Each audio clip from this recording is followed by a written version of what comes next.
لیکن یہ بالکل جو چارٹر آف ڈیمانڈز ہے ایمنسٹی انٹرنیشنل کا، جس میں انہوں نے بنیادی طور پہ 10 نکات ہیں بڑے، جس میں جبری گمشدگیوں سے لے کے اور اظہار رائے کی آزادی تک اور بہت سارے اس میں اور چیزیں ہیں جو اس وقت پاکستان میں انٹرنیٹ صورتحال ہے یا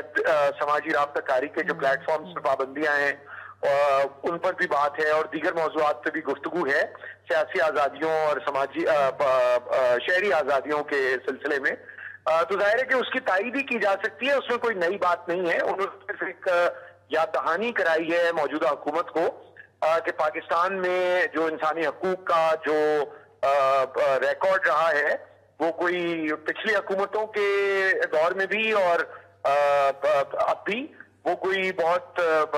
خوشائند نہیں رہا، خوشگوار نہیں رہا، تو اسے دیکھنے کی ضرورت ہے۔ اور جہاں تک یہ فریڈم آف ایسوسیشن اور فریڈم آف اسمبلی کا سوال ہے، اسے ہم کہتے ہیں پیسفل فریڈم آف اسمبلی، جو پرامن احتجاج کی بالکل پاکستان کا دستور، پاکستان کا آئین اجازت دیتا ہے، اور وہ کسی بھی سیاسی جماعت پہ، سیاسی جماعت ہو یا کوئی بھی گروہ ہو، اس پر یہ پابندیاں کی جانی چاہیے۔ نہ جو پہلے ہوا وہ بھی غلط تھا، اور اب اگر عائد کی جا رہی ہیں تو وہ بھی درست نہیں ہے۔ لیکن سوال ایک چیز کا میں سمجھتا ہوں کہ اس پہ اصرار ضروری ہے۔ میرا نہیں خیال کہ ایمنسٹی انٹرنیشنل کے جو چارٹر آف ڈیمانڈز ہے وہ کمپریہنسو ہے، یعنی بہت بہت ضروری ہے، وہ ایک بین الاقوامی تنظیم ہے اور اس کا ایک بڑا کردار رہا ہے۔ جو جماعتیں اپوزیشن میں ہوتی ہیں انہیں انسانی حقوق کی تنظیمیں اچھی لگتی ہیں، جب وہ غلبہ اور اختیار ان کے پاس ہوتا ہے تو انہیں انسانی حقوق کی تنظیمیں بری لگتی ہیں۔ یہ سب باتیں اپنی جگہ ہیں، لیکن ایمنسٹی میں معاشی حقوق پہ اور جو سماجی حقوق ہیں ان پہ اتنی تفصیل سے بات نہیں کی۔ میرا خیال ہے کہ پاکستان میں اس وقت سب سے بڑا مسئلہ اکنامک جسٹس کا اور اکنامک رائٹس کے ریئلائز ہونے کا ہے۔ پاکستان میں سرکاری طور پر کوئی 40% لوگ خط غربت سے نیچے ہیں، 40% جو ہے وہ مشکل صورتحال میں ہے، 40% تو پاورٹی لائن سے نیچے ہے، اور ان کے اوپر 40% بہت مشکل صورتحال میں۔ تو صرف 20% لوگوں کے لیے، یعنی 25 کروڑ آبادی میں سے اگر صرف 5 کروڑ لوگوں کی ضروریات پوری ہو رہی ہیں، اور ان 5 کروڑ میں سے بھی اس کا بھی کوئی اگر آپ 5% نکال لیں یعنی کل آبادی کا، تو ان کے وہ پاکستان کی اشرافیہ یا پاکستان کا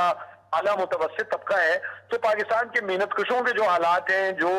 کانکنوں کے حالات ہیں، جو کسانوں کے، ہاریوں کے حالات ہیں، جو مزدوروں کے ہیں، جو اساتذہ کے ہیں، جو نرسز کے ہیں، میرا خیال ہے وہ بھی انسانی حقوق کا اس وقت بہت بڑا مسئلہ ہے۔ اور حکومت چونکہ ایک دائیں بازو کی حکومت ہے، دائیں بازو کی معیشت کو پچھلی حکومت بھی پرسو کرتی رہی ہے، اس سے پچھلی بھی کرتی رہی ہے، اور ایک جو اجارہ دارانہ سرمایہ داری کا نظام ہے اس میں محنت کش طبقات کے لیے اور ورکنگ کلاسز کے لیے کوئی جگہ نہیں ہوتی۔ وہ صرف ایک